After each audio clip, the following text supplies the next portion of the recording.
Human stomach, इंसानी पेट, ये 12 inch लंबा होता है और 6 इंच वाइड होता है। इसकी कैपेसिटी 1 लीटर खाना इसमें आ सकता है, लेकिन अगर डालते जाएं तो इसकी कैपेसिटी 3 से 4 लीटर तक बढ़ जाती है। दुनिया में हर 5 में से 3 अफराद को महीने में 2-3 दफा पेट के या पूरी गट के मसाइल का सामना होता है, जिसमें 60% लोग डॉक्टर की राय नहीं लेते। पेट खराब होने की 2 बुनियादी वजूहात है। एक तो ये खाना खराब था या खाना खराब अंदाज से खाया गया, उसको खाने का अंदाज ठीक नहीं था। देखिए, अगर खाना खराब है फिर तो जिस ने खाया उसको फूड पॉइजनिंग, वॉमिटिंग, मोशन या दोनों इस तरह की बीमारियां होनी चाहिए। लेकिन अगर खाना वही था और सिर्फ एक बंदे का पेट खराब हुआ, फिर देखा जाएगा उसका अंदाज क्या था। आउट ऑफ रूटीन खाया, वो इस टाइम पर खाता नहीं था, बिंज ईटिंग की, बहुत ज्यादा खाया, चलते फिरते खाया। पैटर्न ऑफ ईटिंग क्या था? So you must have to grind it and you have to lubricate it. जब आप उसको मुंह में डालते हैं, दांतों से अच्छी तरह उसको पीसना भी होता है और थूक से उसको मिलाना होता है। और ये जो पानी पीने का कहा जाता है खाने के दौरान, ये भी बहुत कीमती है। इसकी वजह सिर्फ ये नहीं है कि वो पानी पीने से खाना हलक से नीचे उतरेगा, बल्कि खाने ने जिस्म में जितना सफर तय करना है उस सारे सफर को ये पानी आसान करता है। और ये सफर कोई फुटों में नहीं है, मीटरों में है।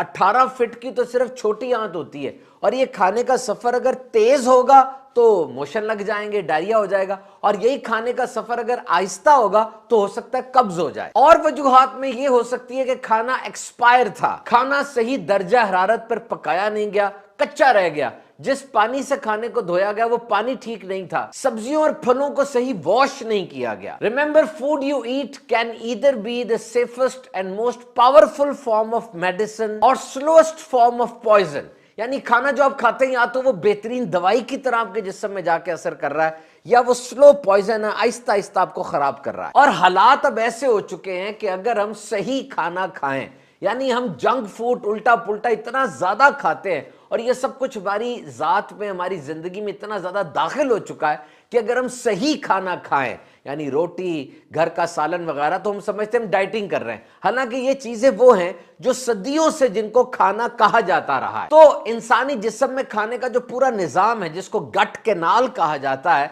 यानी मुंह है पहले, उसके बाद फिर खाने की नाली है, पेट है, छोटी आंत है, बड़ी आंत है, ये सब जगहों पर खाने का मुकम्मल प्रोसेस होना जरूरी है। अब छोटी छोटी मशीनें हैं, जहां जहां खाना जा रहा है उस मशीन का जो काम है वो जरूरी होना चाहिए। जैसे मुंह में गया तो यहां पे उस खाने ने पिसना है, दांतों से थूक ने मिलना है, फिर अंदर जाएगा, कोई ऑर्गन बाईपास ना हो। याद रखें, जितना खाना खाना जरूरी है उतना उसे जिस्म से बाहर प्रॉपरली निकालना भी जरूरी है। और ये जो खाना आप खाते हैं इसकी सिर्फ फॉरवर्ड मूवमेंट है, बैकवर्ड नहीं है। यानी इस खाने ने आगे ही जाना है, पीछे नहीं आएगा। और अगर ये पीछे आया तो फिर नुकसान होगा, नाउजिया होता है, उल्टी सी फील होती है, मतली होती है, सीना जलता है, हार्ट बर्निंग सेंसेशन आती है, एसिड रिफ्लक्स होता है। तो इसको वापस नहीं आना चाहिए, सीधा ही जाना चाहिए। और जो पेट के अमराज के मरीज इमरजेंसी में रिपोर्ट होते हैं, उनमें एक तो वॉमिट हो रही है ब्लीडिंग के साथ, यानी खून की उल्टी आ रही है, एंडोस्कोपी वगैरह होती है, या बहुत ज्यादा मोशन है और साथ उल्टी है। याद रखिए, एक्सेसिव मोशन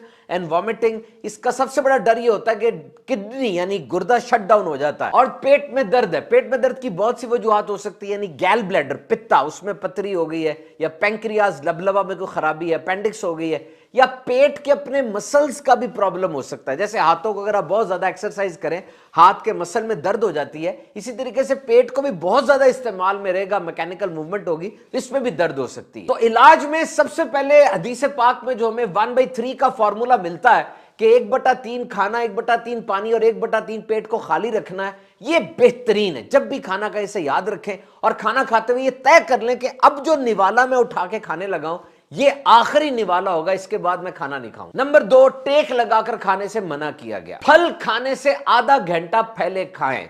और नबी पाक सल्लल्लाहु अलैहि वसल्लम की जो पसंदीदा ग़िज़ाएं हैं इनको जरूर इस्तेमाल करें। इनमें कद्दू, तरबूज, गोश्त, खजूर, दूध, जैतून, शहद, जौ की रोटी, सिरका वगैरह शामिल है। और फिर चबा कर खाएं, आहिस्ता खाएं, पूरी तवज्जो खाने पे रखें। तहकीकात के मुताबिक एक नवाले को कम से कम 32 टाइम्स दफा चबाना चाहिए दांतों से। अगर तरबूज जैसी चीज है तो 10-12 दफा चबा लें। अगर गोश्त है तो इसको फिर 40 से ज्यादा दफा चबाना चाहिए, वरना ये पेट में जाके डाइजेशन में प्रॉब्लम कर सकता है। जब हम खाने की बात करते हैं तो कुछ खाने ऐसे हैं जो इलाज के तौर पे भी इस्तेमाल किए जा सकते हैं, जैसे शहद और जैतून वगैरह के बारे में आता है, लेकिन आमतौर पे खाना ये प्रिवेंटिव मेजर है। यानी हिफाजती तदाबीर है कि ये खाने खाएंगे तो बीमार नहीं होंगे। उनमें सबसे पहले प्रोबायोटिक्स है। प्रोबायोटिक्स ये फ्रेंडली जरासीम है, यानी दोस्त बैक्टीरियाज हैं जो पेट में जाके बैक्टीरियाज की नशोनुमा को तेज करते हैं और निजाम को बेहतर करते हैं। इनमें सबसे बेहतरीन वो योगर्ट है, यानी दही है। Fibre rich food,